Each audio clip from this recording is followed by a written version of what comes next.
Yo, what's up, everyone? Going on, bro? What's up, Jared? It's your boy, Jacob. Jared on the other side, as always, back again after the huddle. Uh, week one has commenced in the books. Not the best week one I've ever seen, not Eh. even in terms of like my team, especially. But Oh, I mean, just as a whole, like everybody was off. It just felt off.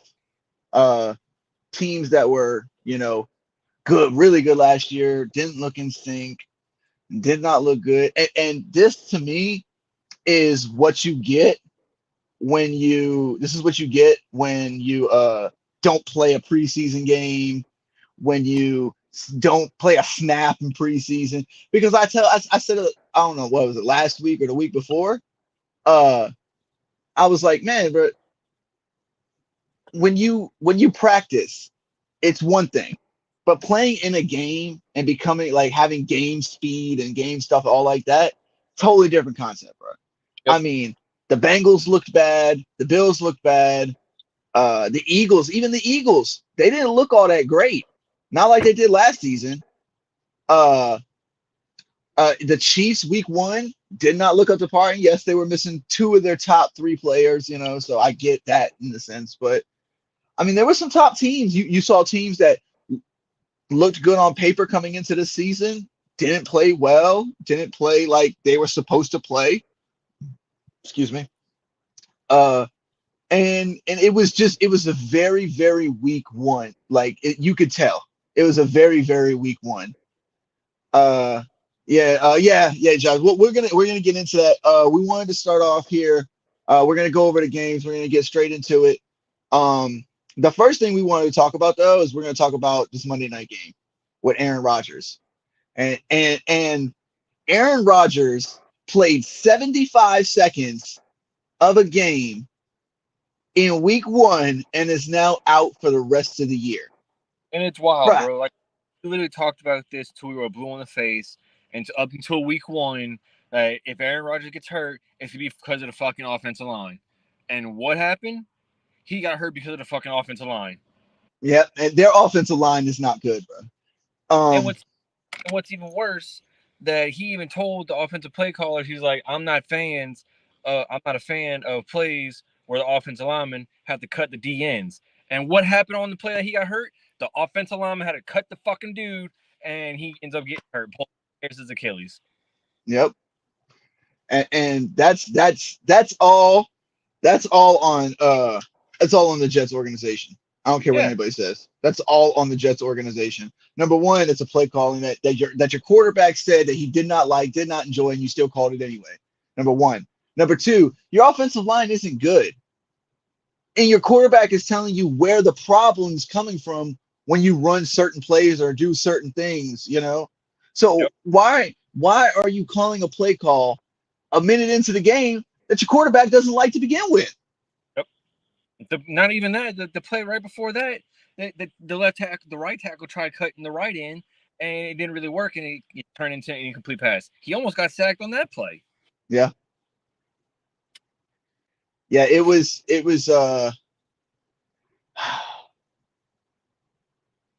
man, it was bad. It was a bad week of football. Um, for some teams, for other teams, it was really good. I mean, San Fran looked really well. Uh, Cleveland, mad surprising. Cleveland looked good, especially defensively. Oh, The Cowboys looked really, really good defensively. Uh, who else on the eight? The Chargers and Bengals game we talked about that. It was going to be a good game. I said it was going to be the best game of the week, and sure enough, it was. In my opinion, at least it was. Uh, but Aaron Rodgers, bro, left a situation in Green Bay to go to the Jets where he would be more inclined to win. to to win a Super Bowl, and he's got a top five defense in my opinion. Jets are top five defense. Yeah, Um, your receiving core isn't all that great, but you do have Garrett Wilson, which is kind of the same situation they had in Green Bay when they had Devontae Adams. I'm not saying that he's on Devontae's level, but it's just the same situation where you have one star receiver and then everybody else gets one-on-one coverages and can get open easier off of that. two things happened because with the Jets organization with over the off season. One, in the draft, Bill Belichick traded from 14 with Pittsburgh, so Pittsburgh ended up ultimately getting the offensive tackle the Jets won. They ended up having to set up a linebacker. After that, what happens? They don't draft an offensive lineman. What happens after that? We get Christian Gonzalez, and then after that, fucking Aaron Rodgers gets hurt. Yep. Because they don't want to they don't want to draft offensive linemen. They'd rather go out and sign all of Aaron Rodgers' buddies like Alan Lazard, Randall Cobb, this everybody else that's from fucking Green Bay, but you don't want to protect your franchise player who you just fucking traded for, basically. Well, it to me it's not even that, bro. It's more along the lines for me. It's like, wouldn't you want to protect the guy who's not only the oldest player on your team, but the head of your offense? Like, this Yeah, guy makes the team, the offense run, and you're not willing to do what it takes to protect him. Well, we're getting into that a little bit more later. yeah. When I go on my week one rant. For those who weren't with us, Last, last last season. year for last season, after every week of the recap, we go over top fantasy players, and I'd have a little rant of the week, for some bullshit that I'd seen. So we'll get into that a little bit later. But yeah, it's sad though. I will say that I feel bad for Aaron Rodgers. I really do. I feel bad for the guy. Like, I feel bad that that happened to him, and Yeah, that now he has to try and shake back if he comes back another season. A lot of people are saying he's just retired. I, I'm I, what do you think before I say something? uh I I don't think he should definitely retire. I don't think he's gonna retire. I think he definitely wants to give it at least another year, to see if he can stay, obviously if he can stay healthy, but just to see where he can go with that team. But if I was him, I mean, what you playing for, bro? You got to be playing for another championship. That's the only thing you could be playing for. Yeah, You got 4 MVPs. You got all the money in the world. You got all-star selections and Pro Bowl selections and first teams and all this and that. So the only thing you could be playing for is a championship. And I if mean, that's the case, then yeah, go one more year. Go at yeah, least one more year so you can see if you can play a full season with that team. yeah. You Because know, I mean, you saw Tom Brady leave, he won a championship. You saw Matt Stafford leave next season, he won a championship. Uh, and see, that's an issue. That's my issue, bro. Is that, like, why are you talking about, like, the only thing you should be playing for is a ring, and if you're not playing for a ring, just go. Nobody wants that on their team. yeah. I mean, for MVP, you got something wrong with you because all the players that I know that that plays in the pros and that this that and fourth, they play for rings. They don't play for MVPs. I mean, who name one that he's gonna say fuck win the Super Bowl, fuck all the money. I want MVPs. I don't know so much about football players, but I do know a lot of basketball players that have said that. Gilbert Arenas has talked about that. Melo, in my opinion, is another person who just wanted money and didn't really care about winning a ring. Uh, I haven't really seen it as much as in football, but I mean, you can look at Aaron Rodgers and say that about him. I mean, Tom Brady took how many pay cuts for y'all to get y'all really good talent around him, especially on the defensive side of the ball? I mean, he took pay cut after pay cut after pay cut. And then I was telling Quinn this. It's like not everybody is made to play past their 40s. I was like, it's a different story because Tom Brady is just fucking Tom Brady. Tom When Brady is not the rule, he's the exception. That's the difference. People don't understand that. Brady played 5 years after 40. That's what he wanted to do. He wanted to play till He wanted to 45. play till he was 45. Yeah, he did. He said that in an interview. I remember that. And when he signed the contract with Tampa Bay, he was 42 and he played those 3 years and hit 45. And he's like, all right, it's a wrap. Now I told Quinn the same thing. I was like, it's different because Brady's got six. He's got 7 rings. At the time that Aaron Rodgers was 40, Brady was already fifth one. And then I was telling him, I was like, Messi's kind of the same thing, even though soccer and football are totally different in their own respective sports and everything. But Well, Messi's, football and American football. Get it yeah, right, so that Quinn doesn't come in these comments and start going off about it's football. but no, Messi 30, 45 trophies, bro. Like, come on, you Anybody? can't. Quick thing, Jared. Anybody in the comments, Jared? I don't know if it's my headphones or if it's you, but you keep cutting in and out. Mhm. Um, I don't know if it's you or not. If anybody else is in the comments, can sound off on if he's cutting in and out on y'all as well, so we can try to get it fixed. I But just turned. Hopefully that works better too. all right, keep going. But no, that's what I was saying. Like, Messi at 36 has 47 trophies. Brady at 40 had 5 rings already. He won the last one with us with against the Rams, and then he went to Tampa Bay and won the second one. So Yeah, that's right there. So I mean, at 40, with Aaron Rodgers, he has, like you said, 4 MVPs, a Super Bowl, and I don't know what else to show for it. yeah. Well, I mean, what's it called? We'll we'll see where it goes with Aaron Rodgers, but let's talk about the game a little bit. Let me switch over. Uh, I mean, they had Buffalo in New York. It was 22-16. Uh, there was not a lot of offense in this game, lots of defense. Josh Allen had 4 fucking turnovers, bro. Killed me in 2 of my leagues in fantasy. Killed me. Three But, picks and a fumble and a lost bro, fumble. he looked bad. He looked really, really bad. Yeah. And then He there was throws that he was making. I'm like, bro, that one pick he threw deep to the middle of the field in the end zone. Like, why are you even throwing that? Dude's riding his hip and he has safety help over the top. Like, what are you doing? on, on top of that, if you go back and watch on that bomb, they call they call it or whatever, or an arm pump, whatever. I don't like how to necessarily labeled it, but if you look at that throw, he just if, just take that little pump fake, just check it down. Well, not even check it down, do that little pump fake. He has the first down. Mm-hmm. He had the first down regardless. So, like we said last year, Josh Allen's turned the ball over at an extreme rate, and it's starting to raise questions with everybody now. Yeah, bro. He's had what the most turnovers in the league since he's been drafted, huh? I think. Since 2018, he has 51 fumbles, and 21 of them lost. 51 fumbles? And Yo, 20. that's more than Daniel Jones. That's terrible. Yep.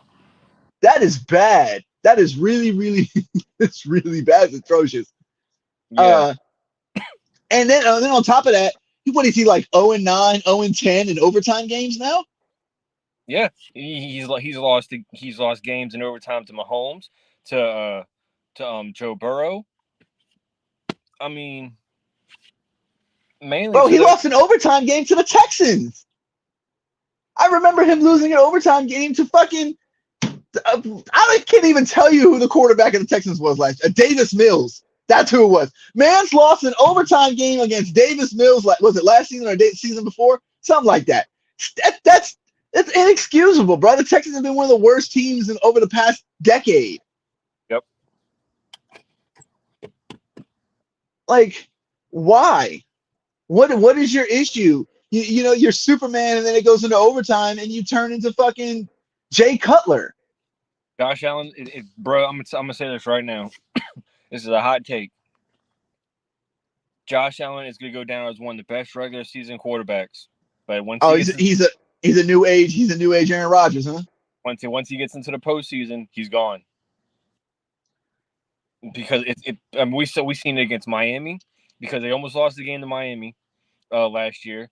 Uh, they got blown out by Cincinnati. Mm-hmm. Um, they lost to Mahomes. So I mean, once he hits postseason, it's just like the Bills and Josh Allen just disappear. Yeah. Uh, Like, hmm. Yeah, I don't know really what's going on with him, but he definitely needs to shake back. He definitely needs to shake back. But I mean, for the game itself, though, for the game itself, it was a pretty good game for all things considered. With the Rodgers injury and then Allen turning the ball over, very high defensive game in my opinion. And then in overtime to close it out, the Jets run a punt back all the way for a touchdown to end the game. Oh my God, what a crazy way to end week one. I'm not gonna lie. That was a great and it was a great ending to week one for that to happen. Gotta give Xavier Gibson a shout out, bro, because he was one of the star people on Hard Knocks, and then they called him in to tell him he made the team, and his heart dropped because he thought they were about to tell him that he got cut. Yeah, they were messing with him at first. Yeah, I saw that. I saw that little clip. And what a way to start the season off for him is a walk-off touchdown in overtime. Yep. Yeah, I gotta hand it to the Jets organization for keeping him around and using him in a spot where he could succeed. You see what I'm Yeah, saying? yeah. Leave it to the Uh, Jets to take a page out of our playbook from last year. yeah. But all in all, it's a good game, good Monday Night Football. Uh, let's go ahead and move on to the game that destroyed my heart week one. The Cowboys straight put a ass whooping on the Giants, 40-0.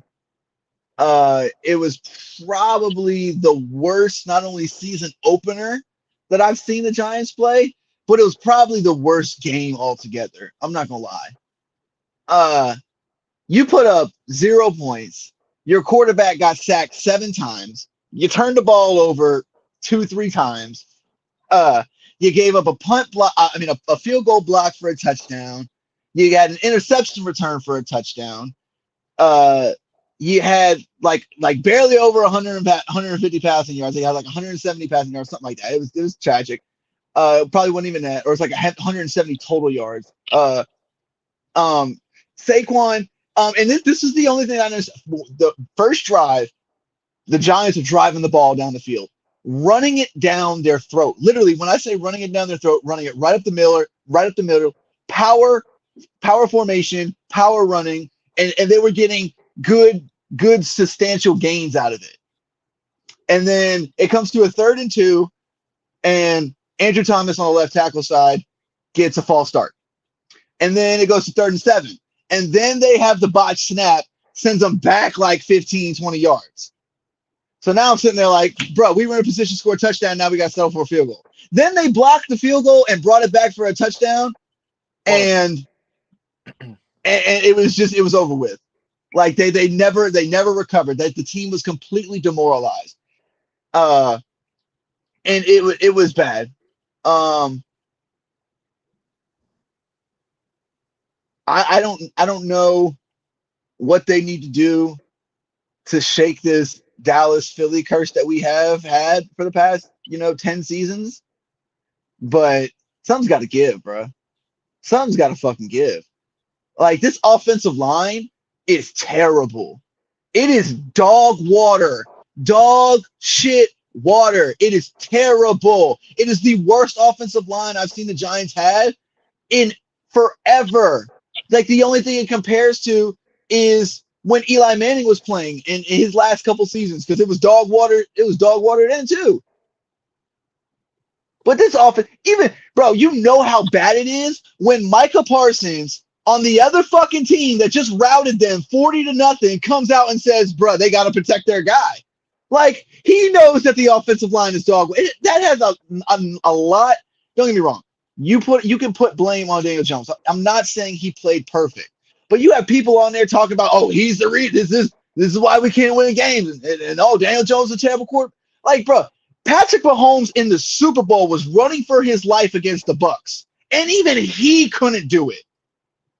Don't expect somebody who's the best quarterback in the league to not be able to do it, and then Daniel Jones comes out and has the same kind of deal, and everybody's like, oh, Daniel Jones is the problem. Like, no, that's not the way it works. Did he play bad? Obviously, the whole team played bad. But the biggest and glaring problem is the same two problems that we've had for years. It's we can't protect the quarterback and we can't pass rush on the other side. We had zero pressures all game. I'll take it back. I think we had like one or two pressures, and that was it. No quarterback hits, no sacks, no nothing. No hurried throws. There was no kind of pressure. And don't get me wrong, I know that the Cowboys line is pretty good, especially Zach Martin and Tyron Smith on the but they're not giving up zero pressure is good. I'm sorry, they're just not. I don't know where the effort is coming from on our defensive line. Hey, bro. Hey, this is my time to rant on this. Okay, I don't want to have to do this again this season, so I'm gonna get it out now. All right. Hey, I'm not gonna lie. I'm not gonna lie, Tracy. When he does these, it's kind of hilarious. Because it's bullshit, bro. Like, how am I, some degular guy that just sits on his back porch and does a podcast, know more about football than these fucking GMs? What you thought? Okay, so we got Darren Waller, we got some speed on the outside. That's gonna make us protect the quarterback better. No, I was gonna get to that next, and that literally I was about to get to that next, and that was another thing. Like, their offense didn't look all that crazy good. Like they were able to move the ball every now and then, especially right out the third quarter. They scored, and then they had the one short field. It was a touchdown. But like it took them a while to get the ball rolling. So it's just that their defense and special teams came out so fucking on fire and hot, like we couldn't recuperate. And then in the second half, bro, Saquon Barkley had 11 carries in the first half. 11 carries. Guess how many he finished the game with? 12. He had one carry all in the second half, bro. What the fuck are we doing? I don't care if we're losing by 35 and the game's over with. So what? Give him the ball. People got fantasy. People got fantasy to think about as well. Speaking of fantasy, did you see what Dallas Goedert said? I don't know what he said, but if it's somewhere along the lines of "I don't care about your fantasy team," he can suck my dick because that man got 0 points. Exactly what he basically said. He's like, I know fantasy owners aren't probably happy with my performance. He's like, I'm not really happy either because I have myself in fantasy. I lost this week, but yeah, I'm like, well, bro, if you had, then why couldn't you at least just get a catch? Get one catch, bro. I had Christian Kirk as well. At least he got one catch. Like, can you get one catch? I mean, Calvin Ridley. Talk about. I know fantasy owners are not going to be happy with my performance. What performance? There was zero. There is no performance. You showed up, you dressed in, you left work. That's all you did. Yeah, he didn't get no playtime. Well, I mean, he got playtime. He didn't get the scuffs. He didn't get any of that. That boy jersey was still fucking clean walking out of the stadium. It didn't even smell like sweat on it. But I digress, bro. I digress on this. Okay, because I don't want to see another week like this with the Giants. I'll get. It's week 1. You're playing up against probably a top 3 team in the NFC. I get it. It's a tough game, especially to start out with. But this is a division opponent, bro. You scored 0 points on a division opponent, a team that you see twice every year. This isn't an AFC West team like the Chargers, and they just dropped 40 on us, and we barely play them because we only play them once a year. This is a team you know. Yeah, you played them tough last year. We played Dallas tough last season, especially the second game on Thanksgiving. We played them tough. And then on top of that, I think your leading receiver that Sunday night was Darren Waller, who only had 3 catches. 3. But the offense was terrible. The defense didn't look bad. Like, to start the game, they looked pretty good. They were getting stops. They were like, when the offense was actually on the field for the Cowboys, at first they were getting stops. They were, getting the ball back for the offense, for our offense. But, if you go 3 and out 3 drives in a row, or you turn the ball over and they're coming in and out the field so quickly, they don't have no time to rest. They're going to get tired. Yep. It's literally, it's like they get, all right, so scored on, they're going to sit on the bench. All right. Not even 30 seconds later, they're right back on the field. Yeah, it was bad. You got to give credit to Dallas. They came out ready. We didn't. We came out flat. We weren't prepared, obviously. Definitely not for that pass rush. And it was bad. It was really bad. But all right, we'll move on to the next game. They had what's it called? We could talk about this I want to talk a little bit about this Rams Seattle game. How about that? This Rams 30, Seattle 13. Uh, that Matter of fact, did you hear the soundbite with Geno Smith and Aaron Donald? oh, when he was running at him and he was like, "Oh my god!" and he had to throw it real quickly. Yeah, yeah. It was weird because in the third quarter it was 14-13 Rams way, and I was like, "Oh man, it's a good game. This is what you pay to see. 13-14 third quarter. You know, um, who's that fucking was it Tatumfa or Tatumfa or whatever his name is? Whatever the wide receiver's name is, that man went crazy, bruh. Puka Nakuda. I know who you're talking about because I just picked him up off waivers. Bruh, I was like, yo, who the fuck is this? And then so I went ahead and picked up Tutu Atwell off of waivers because that man had over 100 yards. Yeah, Uh, both of so them. it's like man, bro, if they're able to still pass the ball with no Cooper Cup, as long as Matt Stafford's out there, apparently they have a chance. Shit, they're gonna have a role when Cooper Cup comes back. I can tell you that right now. Both of them will have a fucking role. It's gonna go Cooper. It probably go Cooper, uh, Puka Nakua, and then Tutu And then Atwell. and then Atwell, yeah. Yes, I mean, it was very interesting because especially a lot of people, including me and you, well, including ourselves, we both thought the Rams were going to come out flat, especially having an injured quarterback, injured Aaron Donald, injured Cooper Cup, still not playing. These are your three main guys. One of them's coming off an injury, missed the whole season. Aaron Donald missed half the season or part of it, close to half. Cooper Cup missed most of last season. Coming into the season, he's out for the game. So we're thinking, man, these people, they can't be ready. There's no way they're ready. Seattle's coming off a great season, high expectations coming into this one. A lot of people are picking them to win the division, including myself. It's week one, so I'm not gonna be like I'm not one of those overreactors where it's like, oh, the season's over, I fucked up my bet. No, there's still a lot of time. You don't know what's gonna happen over there in San Francisco. Um, you don't know what's gonna happen with the Rams, especially with how old they are. But still, the Rams played above what I thought that they were going to be, and I got to give a lot of shout out to Matt Stafford for that. The man, I don't care what anybody says. The man continues to impress me. He's impressed me even when he was with the Lions. He impressed me a lot. But being with a better team and a better head coach, he continues to impress me week after week when I see him play. And to go out there with somebody with two no-name receivers and Tyler Higbee, and then Cam Akers didn't do shit out the backfield either. So, I heard a lot of talk in fantasy about Kyron Williams. So yeah. Apparently, he's getting all the goal line carries. he's sitting on waivers too. It's just another AJ Dillon. So I mean, we'll see how it goes. Seattle has to shake back though. I mean, they got to, right? Like they're not some bad team. I honestly think that they thought the same thing we thought, that the Rams were going to be prepared, so they went into this game lackadaisical. But you forget that they're still the best. I don't care what anybody says, the best defensive player on the field and probably in the league is still Aaron Donald. I don't care what anybody says. He is the best defensive player in the league. And until somebody shows me otherwise, I'm going to scream that from the mountaintops. Chiefs fans would argue with that about Chris Jones. Which is horse shit, bruh. It is a horse shit argument. I've gone over this multiple times, okay? Chris Jones has had double-digit sacks twice in his career. Aaron Donald has not had double-digit sacks only 3 times in his career. That means every other season he's had it.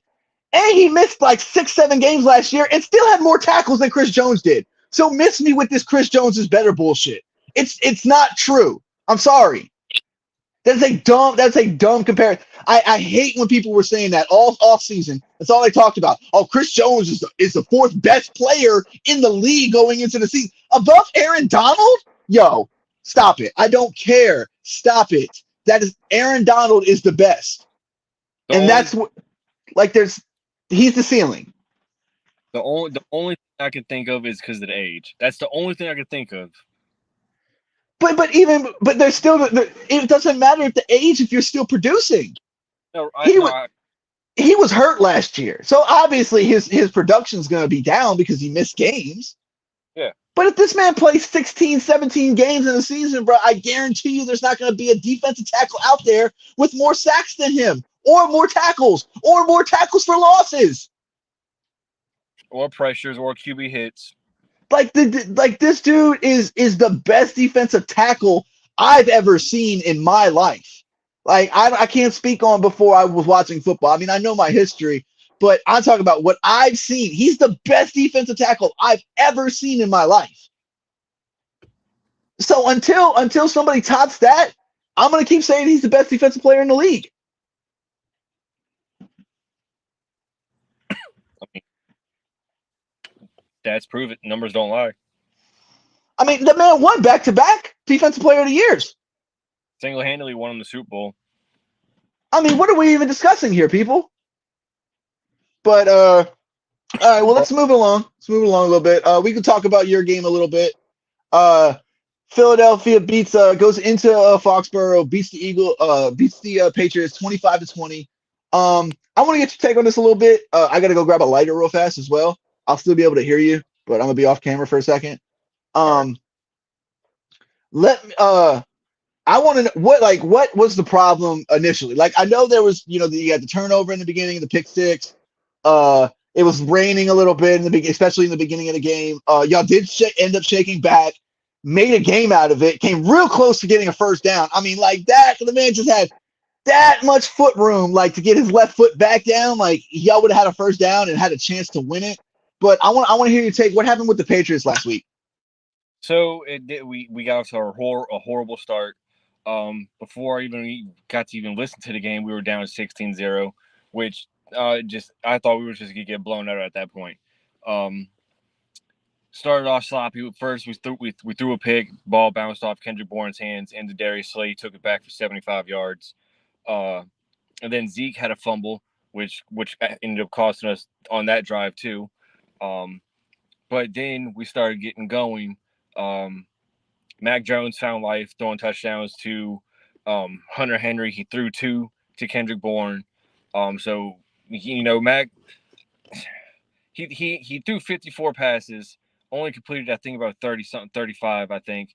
Throwing 54 times in a game in week 1, it's kind of a lot at right now. I'd like to see that number cut in half, maybe by maybe in half, maybe to 35 passes. But then again, we only really threw that much because we couldn't really get the run game going. And then penalties started killing us. Penalties started stacking up. After once we hit 14, we got into the red zone and we had to deal with 2 holding calls. So that knocked us out, I think, field goal range. And we ended up getting the ball back ultimately at some point because because Jabril Peppers laid a nice hit on Jalen Hurts and popped the ball free. And going into that play, we ended up getting I can't remember what we ended up getting out of it. I think we got a touchdown out of that one because we ultimately made it at 25-20. So at that point, we was kind of rolling a little bit, but I didn't have expectations too high because we saw it last year. We just can't capitalize. And that final drive, if we would have got that first down, bro, we would have won that game. Hands down, we would have won that game. That's all. Yeah, I know. I know me and our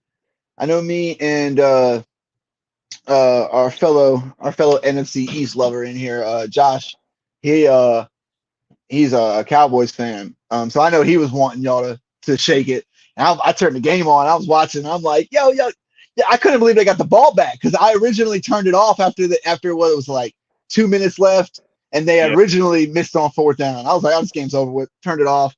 And then I got a message from NFL talking about, oh, the Patriots got the ball back with a minute left, down by 5, and I'm like, they got the ball back? Like what? Yep. Yeah. A lot of Same. I thought they had it too, man. When he caught it, I was like, oh, that's a first down. Like that's good. And I saw the replay and I was like, oh, he didn't get that left foot down, bro. Get your feet in bounds. Catch, Yeah, you got to stop yourself and lean into it and fall out of bounds, bro. You got to do something. You got to get those feet in. our wide receiver coach talked about. He said now going into practice and everything, that's gonna be a drill we work on is getting our feet down in bounds. Yep. So that's exactly. I mean, that's exactly what we need. I'm hoping Kayshawn can just keep building off that game, because apparently he was only in on that game because Traquan Thornton is hurt. I guess like the next 4 games, Yeah. which is nothing fucking new because he's been hurt since coming in the league with us. But I think ultimately, if Kayshawn stays healthy and depending on what Taekwon can do when he comes back, I think Kayshawn's gonna take his job. I mean, he could. I mean, it's not that he can't.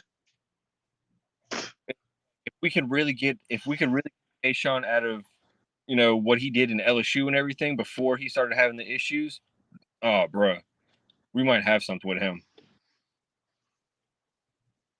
Yeah, it'd be interesting to see. I mean, we'll see how it all shakes out. Who y'all play next week? We got Miami. We got 2 Oof, home games. Miami and oof. yeah. Miami. Oof.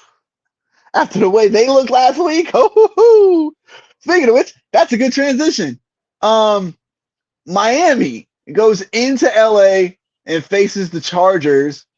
Ends up winning 36-34. Um, He yeah, can't. we were gonna talk about that when we get to the Ravens game. He cannot. Uh, yeah. Well, I'll tell you right now, this Miami Dolphins Chargers game, bro. Best game of the week. It was so good. Back and forth. You had defensive plays, you had offensive plays. Uh, it was down to the wire. Justin Herbert had a chance to go down there and take the game, couldn't do it. Um, shout out to Miami. It was dope. Uh, and man, Tua and Tyreek Hill look like they're gonna break fucking records this year, bro. Dude, we have him in our dynasty league, and but the 2 of them alone counted for 70 points total for us.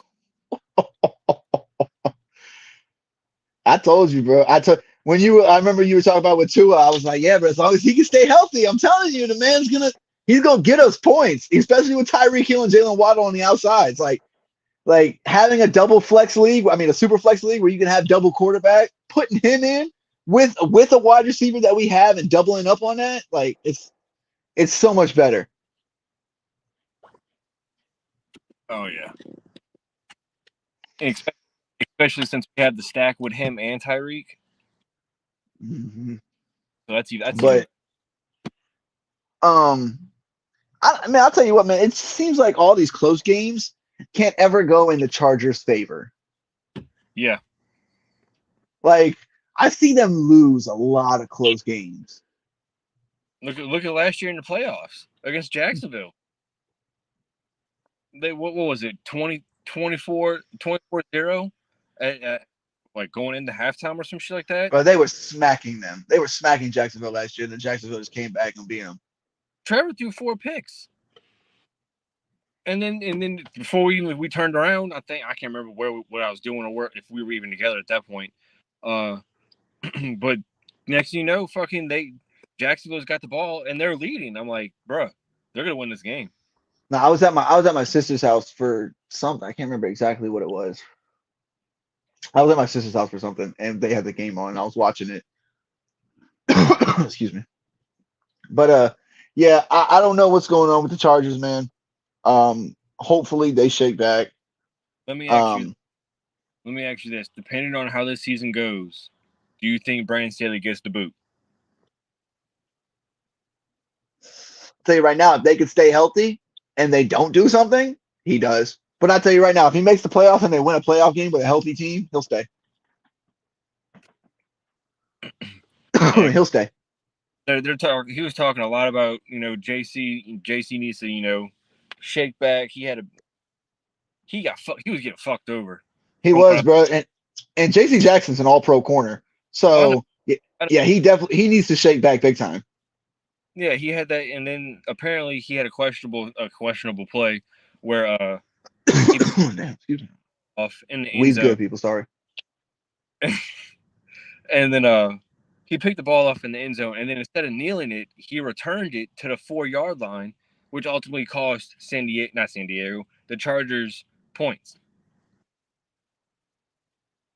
Yeah, I mean, we'll figure it. We'll see how it goes. You know how I am with week ones. I don't think week ones determine a whole season. I don't really start looking at seasons and how the season's going until about week 4 or week 5. So Right. we get about a quarter of the way into the season. That's when I start looking and being like, all right, well, who's this? Who's that? Who's this? Who's that? Um. But all right, well, we'll move it on to the next game. We had Vegas actually go into Denver and beat Denver 17-16. Both me and you had Denver in this game. Jared, where was Denver's offense? And I'll tell you where it was at. They were all on the bench because they're fucking hurt. Jerry Judy's hurt. Tim Patrick's hurt. Everybody on their outside is hurt as fuck. They have nobody. Their offensive line is not good. It's not terrible, but it's not good. Javonte Williams couldn't find a hole to run through, even if the doctor opened up his mom's legs, still couldn't find a hole to run through. Like it was that bad, bruh. It was terrible. And no, leave it to Sean Payton to go opening kick of the game of the season. I told you, bro. Sean Payton's the gift that just keeps on giving. Like the man just does wild shit. I just think I think he's just trying shit nowadays. Like, you know what? We'll start the season with an onside kick. Fuck it. Let's do it. It worked coming out of halftime in the Super Bowl, so I'm gonna try it the opening kickoff this time. Yeah, that shit was hilarious. I Don't get me saw wrong. it and I was like, did they really just try that? Like, On the opening kickoff, I'm watching. I'm like, leave it to Sean Payton to open the game with an onside kick. It almost worked. It almost worked. It do what it if it would have just went like I guess maybe like an inch or so more, and then dude touched it, they would have had it. They, yeah, but I mean, if was a fifth, we all be drunk, bro. Like, if my aunt had a dick, she'd be my uncle. Like, oh yeah, no, 100%. oh, don't get me wrong. I'm not saying that it's not a ballsy play. I personally wouldn't do it, but it's not. I'm not saying that it's necessarily a bad thing that he did. I just don't think that that's the right moment to do it in. Like, I get it. It's the beginning of the game. You want to try to get a good foot, like starting off on the season, get your team momentum going early. That just wasn't the way to do it. You kick it deep. You let your defense, who's the better personnel of your team, your defensive personnel is way better than your offense. You let them start your season on a high note. Let them go 3-0. That's what you do. If you can start the season on a high note on the defensive side of the ball, your offense is going to feel inspired. It goes both ways. Your offense will feel inspired if the defense does it most of the time, not all the time, but most of the time. And then your defense, vice versa. So, but to come out on an onside kick to start a game, not only start a game, but to start a season, if you don't recover that, it's like, well, that how our season's going to go? Yeah, We're just going to leave everything up to chance. We're not going to do the smart play. We're just going to do half-ass chance plays. And if they go in our favor, they go in our favor. If they don't, who cares? Sean Payton has a ring and he's got money. What is he playing? What is he coaching for as well? Like, he didn't have to come back. no, I think he's gonna have to. I think he's gonna try to do what he did with Drew Brees with Russell Wilson, and if that's not gonna work. Then, well, I don't know. At that point, does he have? I get what you're saying. Like, I totally understand what you mean. But Because it's that's why he was brought in was to fix Russell Wilson, and then mhm. all offseason all we hear is, oh, what can Sean Payton do with Russell Wilson? Russell Wilson said this. Sean Payton said that. Sean Payton said this to Russell. So I mean, eventually something's gonna have to give. So I mean, is he gonna be able to fix Russ, or is Russ just gonna be what he was last year, and you can't do shit with him? True, true. I just I expected much more from them. I did. I expected much more, but you got to give Vegas credit, bro. You got to give the Raiders credit, man. Coming in, you're playing week 1 in Mile High Stadium. You got Jimmy G, who actually did not look that bad. Like he looked okay, which was he looked Jimmy G, you know. I was a little disappointed in Devontae's numbers, but I'm not completely. Yeah, But I mean, he's playing against Patrick Surtain. I said, he's top two cornerback in the league. yeah. At Um, one point, Jimmy left the game, and then he ended up coming back. But I mean, he still left the game at one point. and we talked about that too. That was his staple. He's talking about Sean Payton. The onside kick is his staple, bro. That's great. Hey, you're right though. You're right. I mean, you gotta let them know that you're back, huh? Let them know that, yeah, I'm the one calling the plays. Onside kick. Yeah, onside kick that shit. But Like we're thinking outside the box, and when he turns around, he's got the shoulder. yeah, we're gonna see how this transpires in the AFC West. But shout out to the Raiders for winning that game in a game where both of us thought that they weren't gonna win. Not a lot of people probably thought that they were gonna win. So I got to give a big shout out to the defense. Defense played really well. Yeah, I mean, as long as Max Crosby is healthy, doing his thing, bro, it's gonna be hard to do anything. I didn't realize that he was gonna be that good till I actually saw him playing last year, and I was like, "Yo, this dude's got some skill." Like he, Speaking of Max Crosby and what you just said about him having skills and shit, I saw a video of him talking to somebody, and I can't remember exactly, but his old high school coach, he said that he shows other coaches 4 films. He shows them his high school film, and then he shows them like 3 other high school players' film. He was like, "Which one do you think is going to make it to the NFL?" And every coach he showed it to always outside of Max Crosby's film. And he was like, "That dude right there is Max Crosby. He plays in the NFL." And they're just like, "Oh shit." I mean, that kind of gives it to you right there. I mean, yeah. Uh, I just want to see, are the Raiders going to be able to sustain this? Like, are they going to be able to keep up with wins and being able to compete in that AFC West? Because that AFC West is a tough division. Chiefs, Chargers, Broncos. You did beat them, but it's still tough. It's a tough division. Yeah, I mean, you gotta face it one more time. Yeah. So, all right. Well, let's check out this next game. Probably the biggest surprise to me. I don't know about to you. I mean, well, not the biggest offensively. The Um, the Green Bay Packers go into Chicago and beat the Chicago Bears 38-20. Like 38 points, yeah, Jordan Love got 3 of them. bro. That's what I'm saying. Like 38 points. Oh, okay. That's it. Okay, yeah. And my boy Alex. Alex is a Packers fan, bro. Like 38 points from Jordan Love in that offense, bro. I was shocked. I wasn't shocked that they won. I wasn't shocked that they won. I told you I was gonna take. I thought that they were gonna lose only due to the fact that their young receivers were already going down. Uh, Christian Watson went down.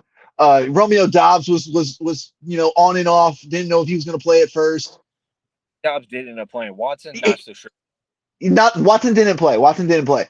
Dobbs did end up. But that's what I'm saying. Dobbs wasn't 100%. He probably was able to play, but he wasn't 100%. He caught a touchdown.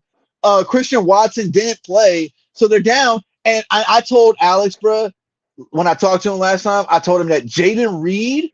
I love that kid. I told you that last week too. Jaden Reed for the Green Bay Packers is going to be one of the best slot receivers you've ever fucking seen. Him and Jordan Addison. Him and Jordan Addison are like what and what as far as like their ability to run routes from the slot. It's really good. I mean, Justin Fields still continuing to run for his life. I mean, Well, yeah. I think not Green Bay, Chicago only had like 106 rushing yards, I believe. I could be wrong on that. I don't know. You gotta remember. You gotta remember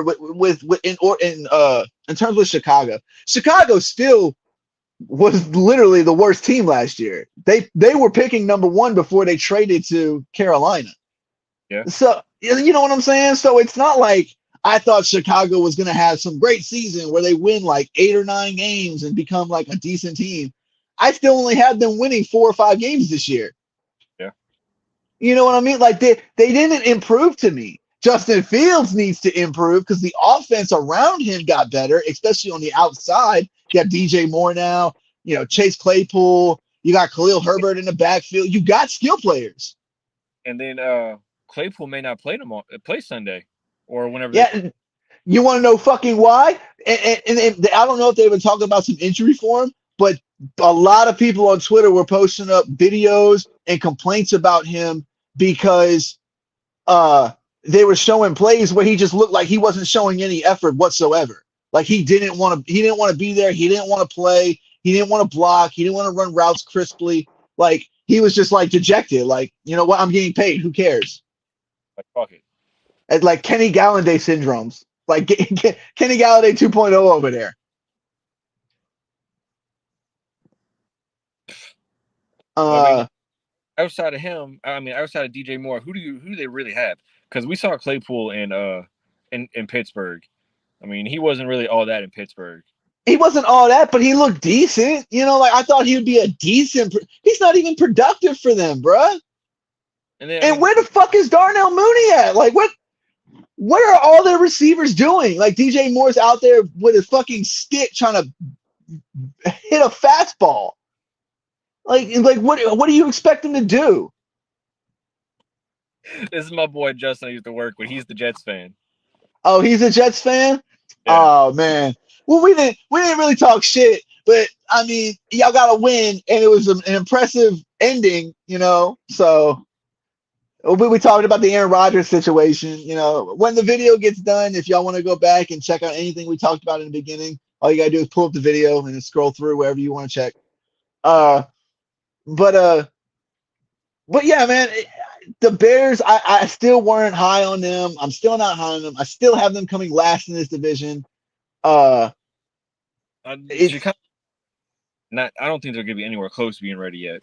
They're not. They're not. They're a lot of pieces away, especially on the defensive side of the ball, obviously, because I don't think the Green Bay Packers are going to look like that against other teams. No. I do think Jordan Love is good, though. All that shit talk on Jordan Love, and I do think he is decent. I don't think he's up there yet, but I want to see his progress. I really do. I'm interested in it. Packers are an interesting team. Once you really think about it, he's only going to have 2 quarterbacks to really follow, and Brett Favre and Aaron Rodgers. That's 35 years right there total. Yeah. I mean, you got umpteen years of Brett Favre film to go watch. You got umpteen years of Aaron Rodgers film to go watch. Especially the last like 4 years that they've had Matt LaFleur as their head coach. You know what I'm saying? Yeah. Shit, because like during the regular season, especially, like they've had a good offense. You can go back the last 2 years and watch Aaron Rodgers MVP years and learn from that.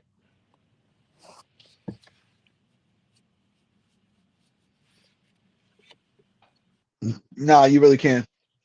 Well, all right. Well, let's head to the next game. You had Baltimore going to Houston. Houston going to Baltimore. Baltimore wins 25-9. I mean, we saw this coming a little bit. Call that shit. I don't, like I said, I don't like normally taking double digit spreads, but there was Houston, like against Lamar Jackson and that offense. Sucks for all those J.K. Dobbins fantasy football owners and J.K. Dobbins himself. He gets hurt, tears his Achilles. He's out for the season. And me and you talked about it. All off season. We talked about it in fantasy football talks. I've been screaming, do not draft J.K. Dobbins. Draft somebody else. Anybody else. Do not draft this man. It's not that he's not skilled. He will get you points. How many games is he going to stay up? And we just saw he only stayed up for half the game and got hurt. Like, it's not that I want him to get hurt. It's not that I don't think that I think that he's bad. It's just the simple fact that the same with Cooper Kupp. He's the type of player that catches an injury and then can't get away from an injury. Yep. And it sucks to see players like that, but that's just the way it is. I'm pretty sure it was his ACL he ended up fucking up too. Originally, like previously, he fucked up his Achilles now. Oh, that is now? Yeah, he tore his Achilles. Oh my god, with the Achilles injuries. I'm telling you. Oh. I mean, there's not much to really talk about with this game. I mean, Lamar didn't play all that great. Houston's rookie quarterback, like rookie defense, new head coach. Will Anderson, Houston's Will Anderson had a good game. he did, but I mean, there's still rookies. There's still, you know, it's still not a very highly talented team. Nico Collins did play well enough. If you have like a flex spot with him on your bench, I'd put him in this week. Yeah, if you're in a deep league with like Yeah, multiple yeah, in my 12-man league, I have him, and he's in one of my flex spots for this week. I don't know how you do 12 man, bro. 12 man is just a lot of people to me. It is a lot of people. It is a lot of people. Don't get me wrong, but it just creates a little bit more of a challenge, like keeping and retaining players. You just hope that your players don't go down. And I didn't Right. really draft injury prone players in that league. So, but all right, we can moving on to the next one. Uh, Another not surprising game. Did surprise me that they kept it close. The Commanders go. Arizona goes into Washington and face the Commanders. Commanders win 20-16. They almost up. Yeah, they almost did fuck up, but that defense saved them. That defense saved them. And I talked about it, and I got shit for it. People don't want to listen to me, but I still to this day I think that Washington has the most talented and complete, not depth wise. I'm talking about just the starting four. Where you have Montez Sweat, Deron Payne, Jonathan Allen, and Chase Young, all on that defensive line. There is not a team that has a better defensive line than that. Those are all first-round guys who are not busts. Chase may be a bust only because of the injuries, because he can't seem to stay healthy either. But if he's healthy and they're all out there, that is the best, most talented front four in the league. They are scary good, especially Deron Payne and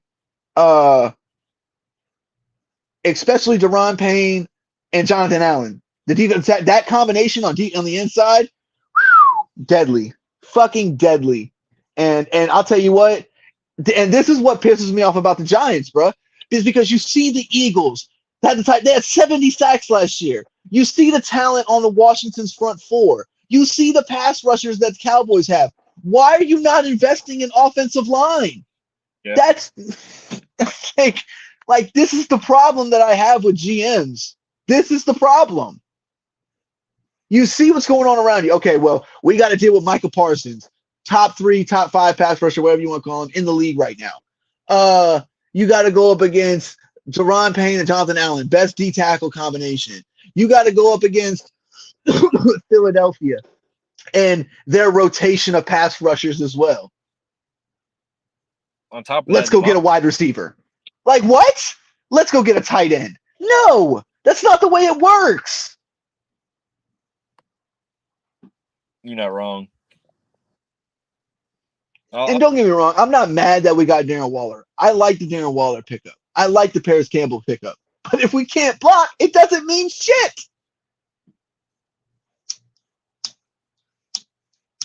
And my lighter's out of fluid. Hooray for that. I appreciate it, Reg. It's just the thing about Washington, man, is I don't know how good they're going to be yet. They played Arizona, and we got to face Arizona next week. So I'm not even going to count next week, even if we win. But if we lose, it's going to be embarrassing.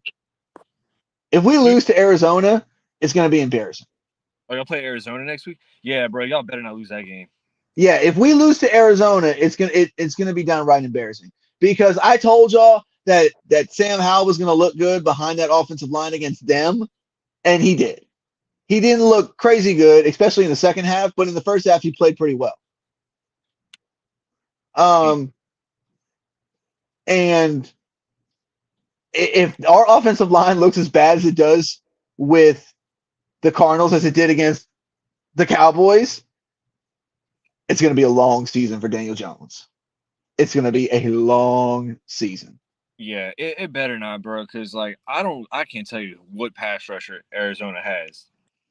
Like I can't tell you. Like Me J- neither.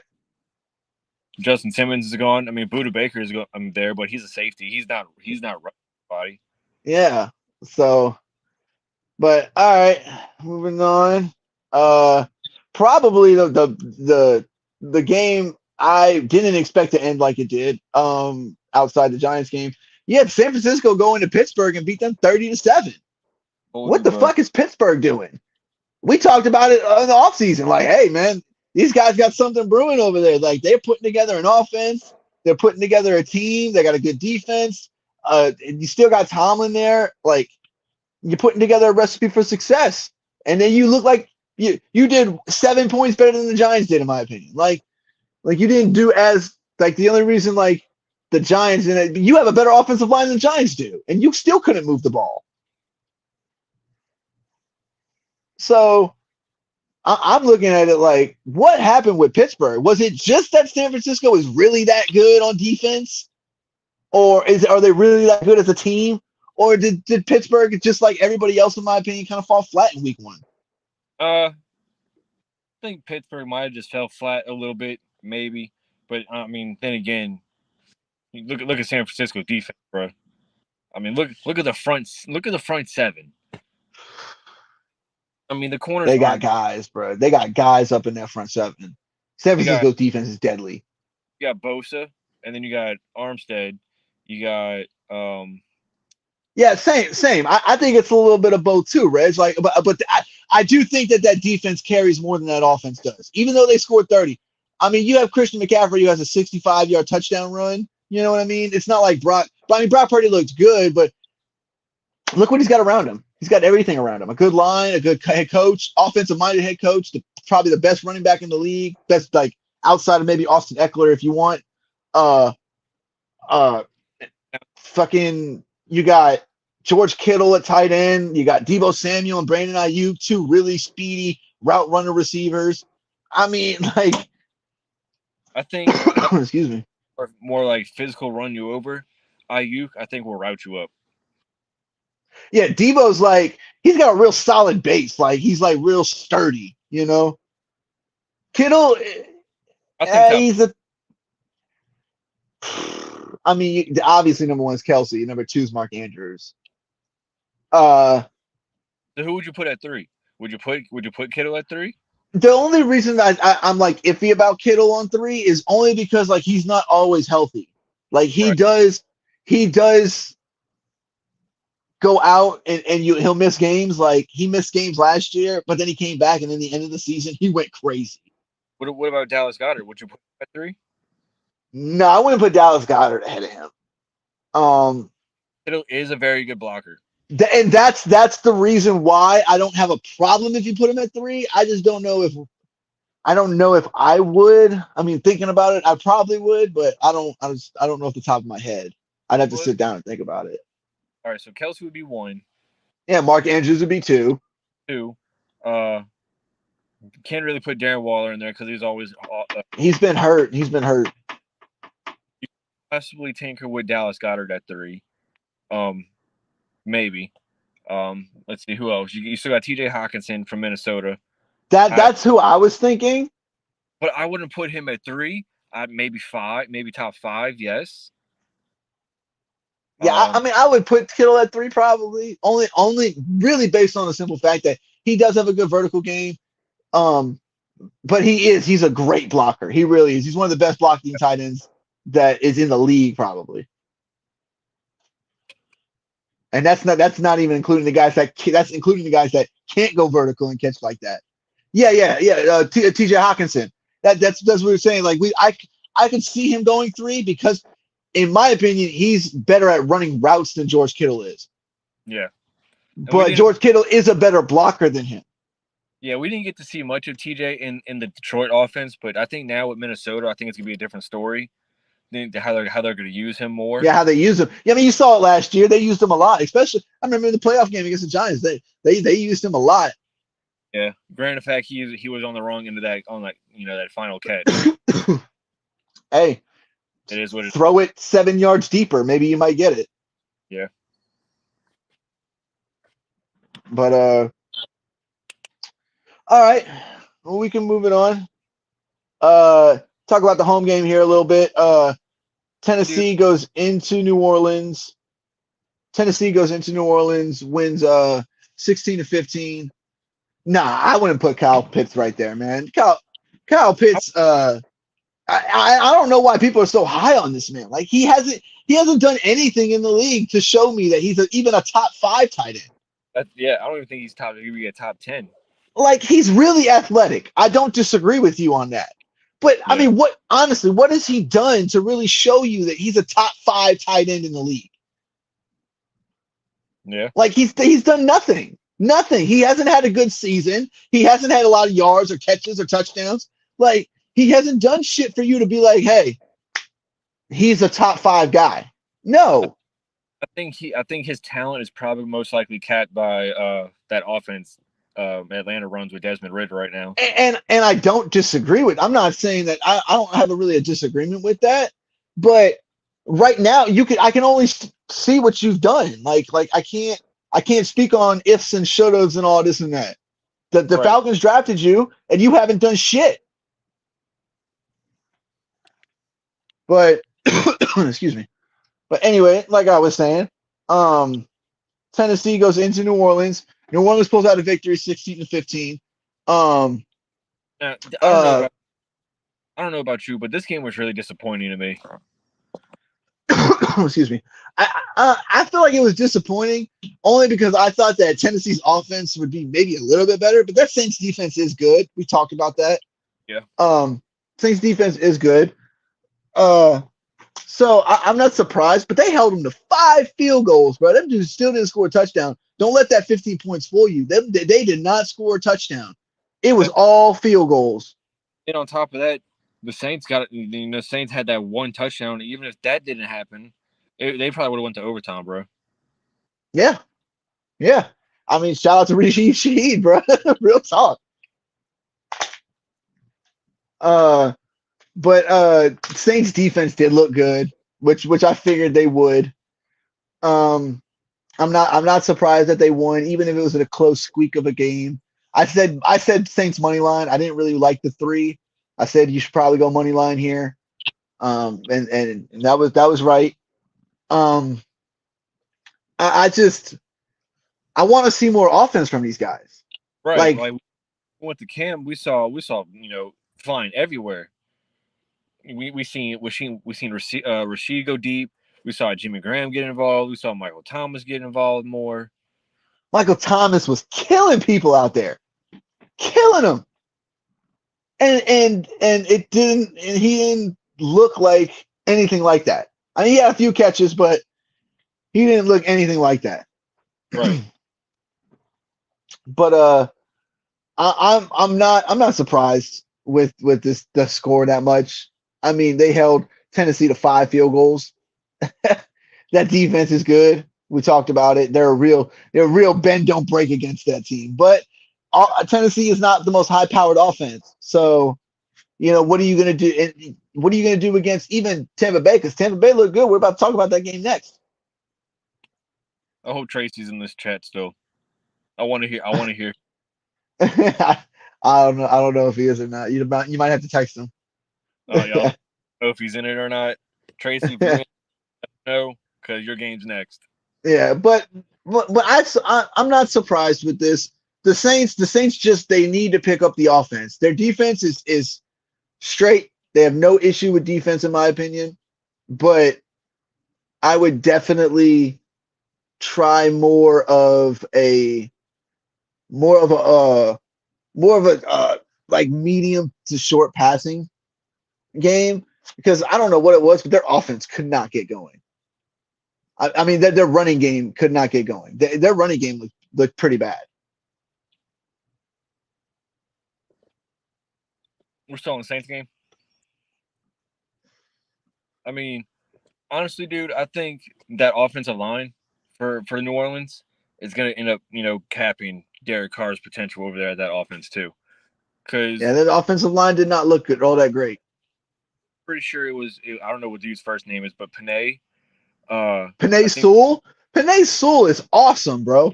Panay Sewell is one of the best young right tackles in the league right now. that's dude. That's dude in Detroit. Yeah, that's Detroit's right tackle. Yeah, I'm not talking about the dude in Detroit. I'm talking about the dude on the Saints. Oh, I could not tell you. Yeah, I don't know dude's name, but he couldn't block shit. And if that's gonna be the case all season, Derek Carr's gonna be in for a long season also. I mean, but they have better pass catchers than most people. Olave, Michael Thomas. They got to get going more. Yeah, To do what they did was pretty pedestrian going against a Tennessee secondary that's not a crazy good secondary. I can understand if you want to talk about their front four, maybe even their front seven, but their secondary is not that great. right. So those are some pedestrian numbers, in my opinion. I just want to say, D Hop, you chose. Look what you got to deal with. That's all I got to say. Just he did it to himself, bro. Man, but all right. So next game, we had Minnesota. I mean, Tampa Bay go into Minnesota here and win 20 to 17 against a 12 o'clock Kirk Cousins. Damn. They held Kirk, and that was another high-powered offense last year. Looked flat, and don't get me wrong, Tampa Bay, another team. Tampa Bay defense is their front seven great. Their back end is not all that crazy good, but their front seven is good. And they only gave up 17 points to one of the most highest passing offensive teams last year. I I mean, was Justin Jefferson had over 150 yards. Jordan Addison had like 65 plus in a touchdown. Once again, we come back to that Minnesota defense. Baker Yeah, was Oklahoma Baker did come out to play, bro. And that man tired of people talking shit. That man is tired of people talking shit about him. Yep. But I was getting it from both, from Brian because he's a Minnesota fan, and then I got Mm-hmm. Tracy, he's a Tampa Bay fan, Tracy and Goodell. I'll never forget. Tracy texted me. He was like, "We're gonna be on this L train with Baker Mayfield," and I texted me sometime at the game. He was like, "Baker is absolutely ass. We were literally not throwing the ball. We're running it because he every time he throws it, he fucks up." And then as soon as they win, he sends me that little emoji with the sunglasses on. I'm like, y'all got so lucky, bro. I mean, hey, bro, that defense. That's another offense for Minnesota. Another team came out lackluster, came out Kirk flat. They didn't play their starters in the preseason.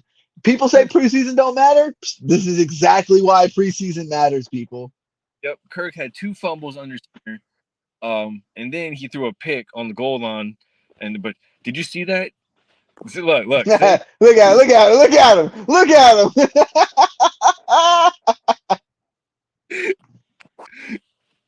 see, he happy as shit right now. I know he is, man. I know he is. And like you said, Baker came to play, bro. That man said, man, I got Mike Evans, I got Godwin. Chris Godwin, I got Rashad White in the back. Like offensive line isn't crazy, but it's not bad. Front seven of the defense is nice. Hopefully they can hold. If they hold teams to under 21 points a game for the season, they're gonna win this division. Believe me, I don't want to say that because I picked the Saints to win this division. But I'm telling you right now, if they can hold teams to under 21, they will win this division. And that defense has got to step up a lot too. Devin White's gonna have to stay healthy all year to actually do something. What is it, Levante David? He's got to stick because them two alone right there, bro. That's your run stopper and that's your pass covered in the middle of the field right there.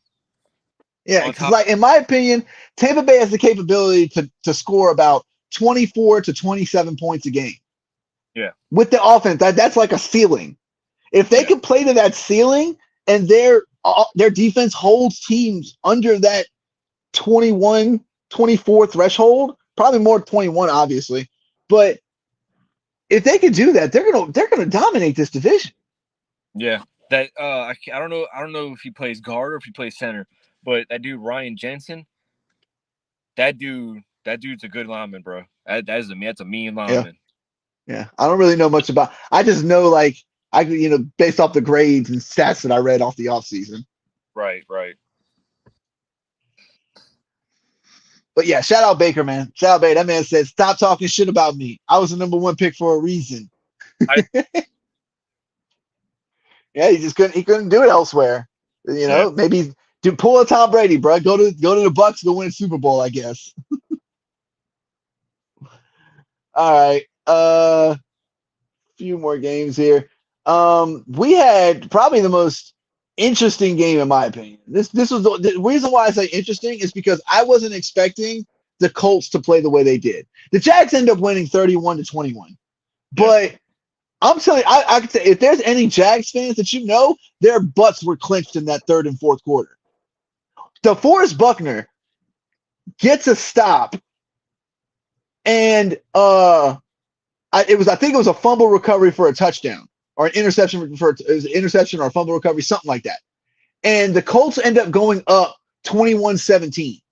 And I'm sitting there like, Lord, bro. Anthony Richardson was balling. He was playing well. The defense for the Colts was flying over that field. Calvin Ridley still did his thing. We knew he would. Um, but they held everybody else in check outside of Calvin Ridley. And then next thing you know, turnover, and then they go score, and then next thing you know, they're up 31 to 17, and I mean 31-21, and you're just like, oh man, bro, what happened? Yeah, y'all were in this game. Y'all were in this game, and y'all just gave it away. But and it's exactly how it went. I said Anthony Richardson is gonna be good, but he is not ready to be a franchise quarterback yet. No. People didn't believe me on that because they're like, oh, you're the combine, that's it. I saw this man play in Florida, okay? He wasn't extremely accurate, but the way he plays quarterback is not like other it's kind of like how Patrick Mahomes does. And I'm not saying that he has the talent of Patrick Mahomes. I'm saying the way he sees the field. That's the thing. And you can see it in his scrambling, in his decisiveness with the ball, and when he has it in his hands, what to do with it. His character and work ethic are unquestionably amazing. Like this kid's got it. He just has to tune it and refine it.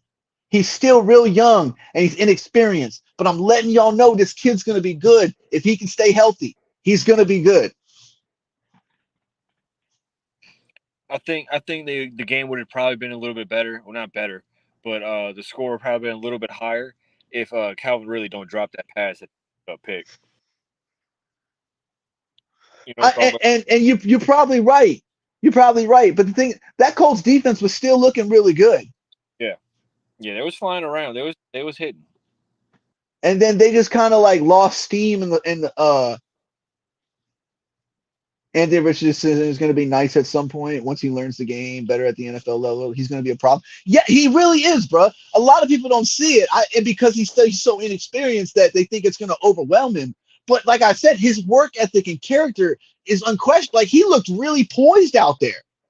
If anybody watched that game, like we have Sunday Ticket, so like I was watching on Sunday Ticket.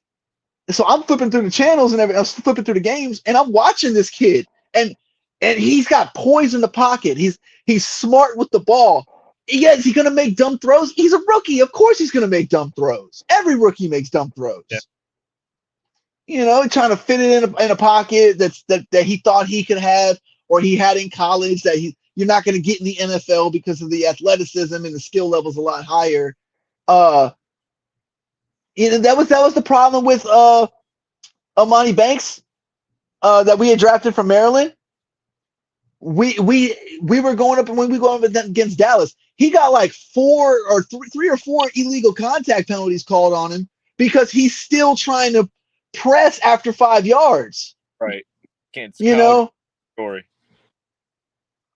Dak still makes dumb throws. That, He was really, I can't say he was really smart with the ball on Sunday night. Like, don't get me wrong, like he wasn't explosive like I'd seen him in the past, but he was like real. That's a real decisive. You're not. There's no indecision. There's no hesitation. It's see it, boom. You know what I'm saying? Like the moment he sees the opening, it's boom. And that's how he's got to. That's how he's got to play. Is his numbers going to reflect wins? Maybe not. But we've talked about this a lot. And you may even agree with us as a Cowboys fan, Josh. You can't let Dak be the reason you win games. It has to be other people. I'm sorry. It just does. If you put it all on him, I don't think y'all succeed going all the way. Because that's what I mean. When I mean succeed, I mean go to a Super Bowl and win it. I don't think he can be the reason for y'all to do that. It has to be y'all's defense. It has to be your run game. And Dak can feed off of that. But in regards to Anthony Richardson and this Colts team, I think they'll be a lot better, especially when Jonathan Taylor comes back and plays. and when he, And I bet you JT was watching it like, hey, this kid's pretty good. Like maybe we could do something. yeah, maybe he doesn't want to get traded anymore. Maybe he'll figure out a contract situation with him. Yep. So, all right, got a couple more games. We'll talk about this game real quick. You had Carolina go into Atlanta. Atlanta wins 24-10. Dak is basically a little more athletic. Kirk Cousins. Dak isn't going to carry a team. Yeah, I don't think he's going to carry a team. Exactly. It's not that I don't think he's a terrible quarterback. I really don't. Excuse me. But he's not a terrible quarterback, but he's not a guy that's going to carry the team to 13 wins in a Super Bowl. Like I don't see that happening. Unless it's like go ahead. Unless it's like rookie Dak, might be a different story because rookie Dak was pretty damn good. Well, rookie Dak had Tony Pollard and Ezekiel Elliott have some of the best years of their careers, especially Ezekiel Elliott. That and one of the best offensive linemen too. Ezekiel Elliott, and they had one of the best lines that year, and they had Amari Cooper. That was like prime Amari Cooper. Yeah. Yeah. He's definitely not Patrick Mahomes. Patrick Mahomes is Patrick Mahomes, and that's it. Yeah. You can't really anybody else. But in regards to Carolina, they went into Atlanta. Atlanta actually looked pretty good. It's Carolina, rookie team, rookie quarterback, not a rookie head coach, but a new head coach. They just, what did you think they were going to do? Atlanta looked pretty good. Bijan was everything we thought he was going to be. Tyler Algier, that combo in the backfield is going to be good once they get a better quarterback outside of Desmond Ridder. That step back move that Bijan put on dude, bro, literally made me scream.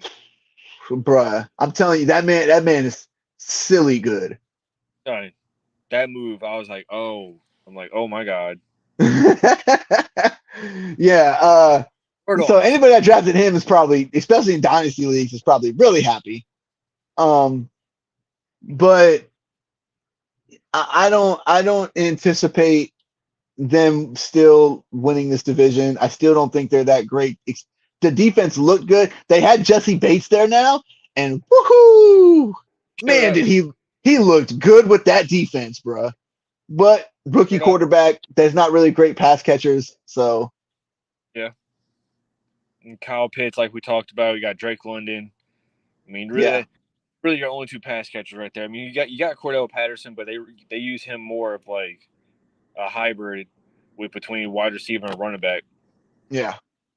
So, but all right, so talk about this last game real quick because I was surprised, but 24-3, Cleveland wins at home against Cincinnati.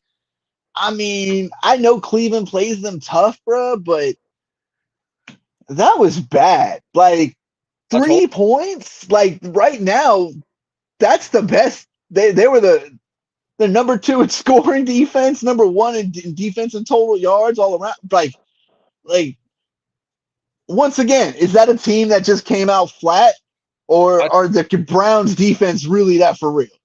I think every elite quarterback came out flat this week. There Mahomes, was a lot. There was a lot of great players that just played flat. yeah, and but like I told you last week, bro, Cleveland's got their number. This makes it now. Matter of fact, Cleveland hasn't lost to them. I think opening game at all yet. Like ever? Like within the past few years, they've played them in the opening game. I don't think they've lost to them at all. Like, like I told you, like always managed to beat them at one point in the game. Like or whether it's like beginning of week one, or I mean, whether it's like week one or at some point, that I think it's usually the first matchup they always manage to win because they won last year with Kobe Brissett. Mm-hmm. I remember. It's the lack of preseason, bruh. It's the lack of preseason. We just talked about that, man. Like, this is why preseason is there's a reason for it. There is a reason for it. It's just these players didn't want to deal with it. But now you're starting to see the effects of it come week one. I don't understand it. Everybody was for it. I mean, I don't like the fact that you have to play 4 weeks. I think 3 weeks is fine, but you have to play your guys. Yeah, you You got to play. have to play them. Yeah, because usually And not just a quarter, not just a series, playing for a half the first game, 3 quarters the third game, and maybe almost all the way into the fourth quarter of the fourth game. Like of the third game. Like you have to do it like that. yeah, I think with it because usually what it was before, it was like okay, first week one, all the backups mainly start. Week two, Yep. backups and mainly a mix of like a little bit of starters. And Yeah, you play like a quarter and that's it. And then you play only the first half sometimes in the third one. yeah, So week now you haven't even played a full game and you're going into week one. like week three preseason, your starters maybe got a drive or two. Then week four preseason, that's when you got like a half a quarter, whatever. Now with that Yeah. on, it's just they don't want to play. Which the starters they started that shit. So I mean, if players don't want to get hurt, they got to either play during the preseason, or we've talked about this before, the grass situation with the turf. Yeah, the fields are terrible, bro. Fields are terrible when they don't have real grass. Yeah. But I mean, I expect the Bengals to come back next week and play a lot better. I don't expect that to be the way they play all season. Um, but this is the week one problems you have. Like I said, whenever your guys don't play, this is what you have. You have lack of execution. You're not as explosive. You're not ready. You're not ready for a game. Yep. You're just not. And we're seeing the effects of it now. That we really are. But all right, so that's all the games for the week. Um, I wanted to go on a little rant here real quick, but first off, we're gonna come and we're gonna start with Jared. Jared here has our top five play fantasy players of the week. Um, brought to you by Mary Jane. And so Jared, who was some of the best fantasy guys that you could have had as a team? Who were they were last week? So we're gonna go from 5 to 1. Starting at number 5, I have Calvin Ridley. Hmm. Calvin really had a good week. He did. I think he had 8 catches, 101 yards, a touchdown, also a fumble. That was good for I think at least 13 points right there. 13, I think maybe 13 to 18, a little bit around that area. So if you had him in your flex, you got some points. Yeah. Look for that going into. You can play him going into case next week, but you probably be safe off playing him in your flex unless you guys some other players that you find better Yeah, matchups. I expect Kirk to have a better week next week against Kansas City. Yeah, I'm talking about Calvin Ridley, not I Kirk. know, but that's what I'm saying. I think they're going to try to focus on Calvin Ridley a little bit more, and I think it's going to open up Kirk more. All right. At 4, I got Tua. to 420 something yards. Jeez. Yep, yep. He in our dynasty league, he counted for 28 points. He Yeah, had 400 yards. What do you have? 3 or 4 touchdowns. I think he Uh, had. I think he had 3 touchdowns, if I'm not mistaken. and then he had a fumble. He had a fumble, a lost fumble. So He I did mean, have. He did turn the ball over. minus that fumble, we're still looking at almost 30 points right Yeah, there. he went crazy. Yeah. Um. So and then at 3, I got JJ. Three is JJ. You had um What do you have, like 11 catches or like 10 catches, something like that? um I think he was 10 for 11, 100 yards, and a tackle. And a tackle. That one. But I mean, he was so close to scoring, bro. Kirk just couldn't get him the fucking ball in the end zone. Yep. That kind of pissed me off a little bit because I got him in I got him in my keeper league. I was like, he's already got 150. Can you just get him a touchdown, please? I got him. I got him in that league that you brought me into. Yeah, because I don't know how the fuck that happened, bro. But I was pick 3 and I got Justin Jefferson. It's crazy. but no, because like in our keeper league, we don't play half points. We play whole points. So like that like point 14.5, like point whatever after we Oh, it's starting to rain.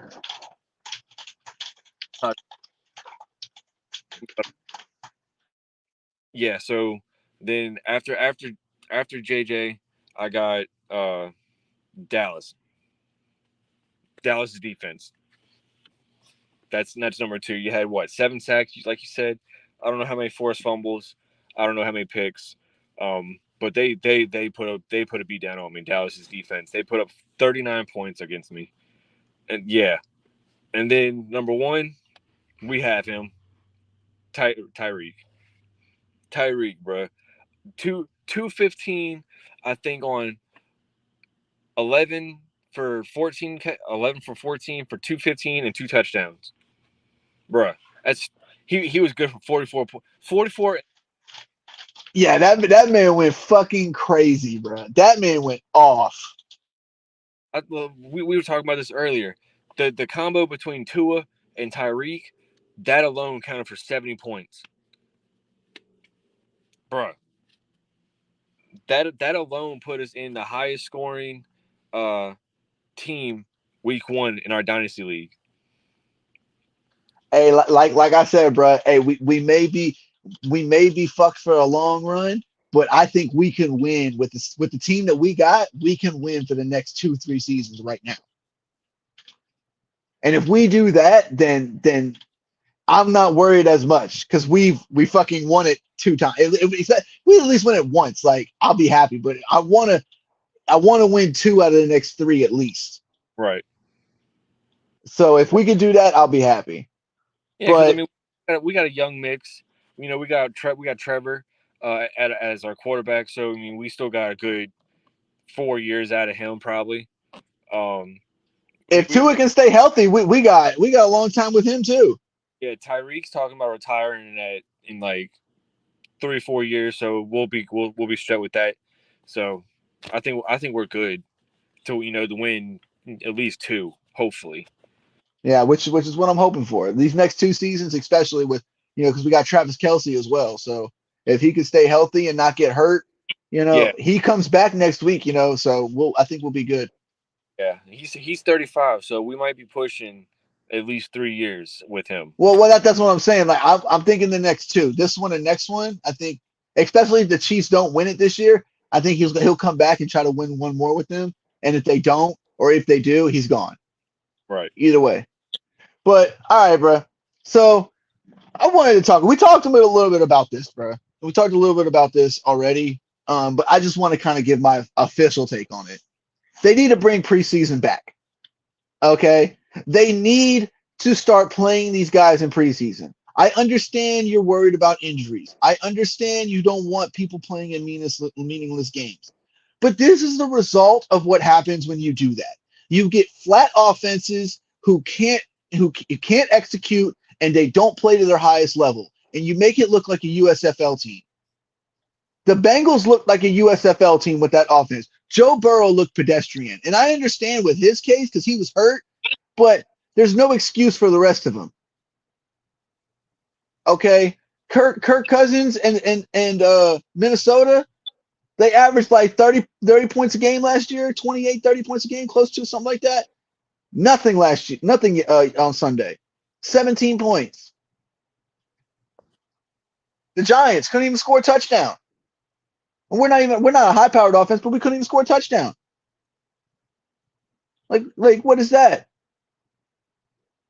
What kind of shit is that? Steelers, what are y'all doing? 7 points. Y'all didn't play nobody in the preseason either.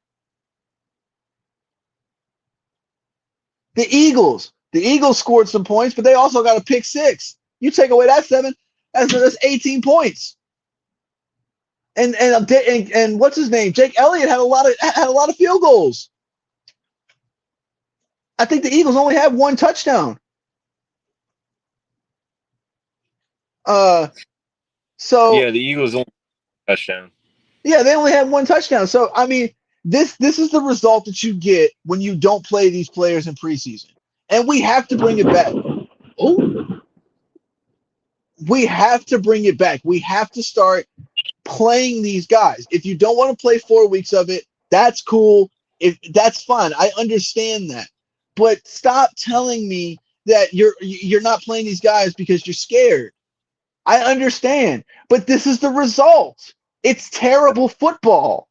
Yeah, you got if you got people not playing early, and then when it comes to week 1, you see people getting hurt for like the rest of the year. Like look at Saquon that year when they cut it to 3 weeks or whatever. Yep. Saquon came in, I think what week 1, week 2, and then fucked his knee, Yep. or it was one of the injuries. I don't remember what kind of injury it was. That was his foot. That was his foot. He played really well like the first 3 weeks, first 2-3 weeks, and then we went up against it was the first 2 weeks, and then we went up against Dallas, and he tweaked his ankle. I think he was out for the rest of the year after that. Basically, yeah. See, He only played that happened in like the first quarter, I think, because he was like running a route over the middle, and then he stepped on the guy's foot as the play was ending. He stepped on the guy's foot and made his foot turn. You know what I'm talking about? Yep. Like when you step on somebody's foot and your foot kind of like turns the other, like turns in, but your legs stay straight. That's what happened. So, I mean, this lack of preseason, like my boy Alex here was talking about earlier, this lack of preseason is the exact reason why these offenses looked as bad as they did. And I don't expect it to get much better this week. I don't think it's going to start looking any better until about week 4, week 5. yeah, because then we're really gonna know who's gonna get hurt, who's gonna stay hurt, who's not gonna get hurt. So, yeah. But that's my rant for this week. I think that's about all the time me and Jared have to give. Appreciate everybody who tuned in. Appreciate everybody in the comment section adding into everything. Remember to like, subscribe, share, all that good stuff that people talk about on YouTube. Yep. We're approaching our 1 year episode. We have to wait October, I think late October, I think. Yeah, so it was something like that. I think it was like I thought it was the closest around my birthday. Yeah, no, it's late October. Late October, okay. I believe it's late October at least. But We'll have to go back and check the upload date. Mine said we're working on getting a guest on, and it's looking pretty good so far. So look for our 1 year episode. It's gonna have a special guest. So yeah, we'll talk more about that another time. All right. Appreciate everybody tuning in. As always, Jared, good show. Good show, bro. And we'll probably be back here on Friday, right? Friday. Pick the games for week 2. Go over week 2. Yep. All right. Yeah, we'll be back here on Friday, people. Probably around 8 o'clock then. So if y'all want to tune in, appreciate everybody coming in and hollering at us. We'll see y'all on Friday.